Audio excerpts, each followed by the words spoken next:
kumikilos sa inyo. Tumawag kayo ng bombero. Bombahin ng tubig ang mga mangmang na yan. Yung mga mahihirap na yan. Mama, sa tingin ko mas mabuti pa nga mag-resign ka na. Hindi na natin kaya yung ganyang pressure. Eh, isa ka pa pala eh. Anong mag-resign? Wala kang naitutulong, Theo. Ikaw nga eh, magmula lang binigay ko sa'yo ang kumpanya, bumagsak, nalugi. Pagkatapos kung ano-anong i-advise mo sa akin, tumahimik ka na nga. Sabihan ko mga kat, tigil-tigilan muna ang paghahanap kay Tony.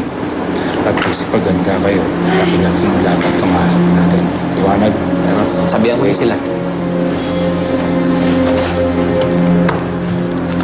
Piping, ano na? Chief! Mayor. Bakit ngayon lang kayo? Dapat hindi ba kanina pa?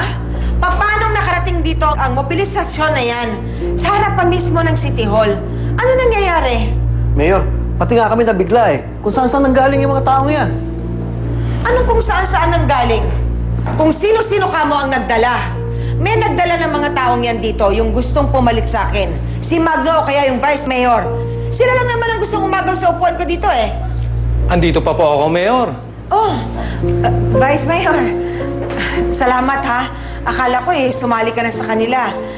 Salamat at kagrupo ka pa rin pala namin.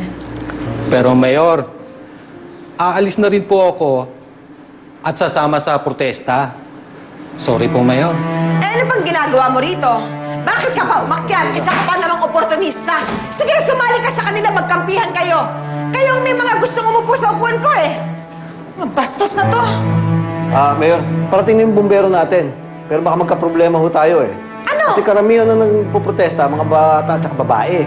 Tsaka iba, kamag-anak pa ng mga bumbero. Wala akong pakialam.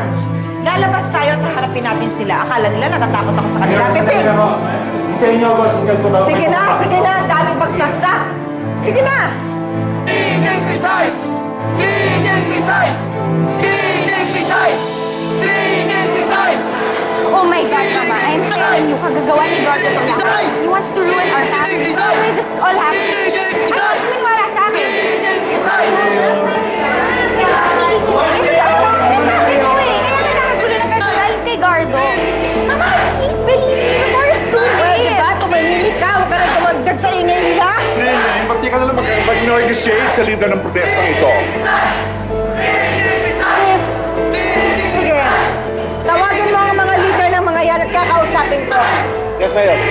Gumagawa ng eskandalo? Ito ba talaga ang mga mahihirap?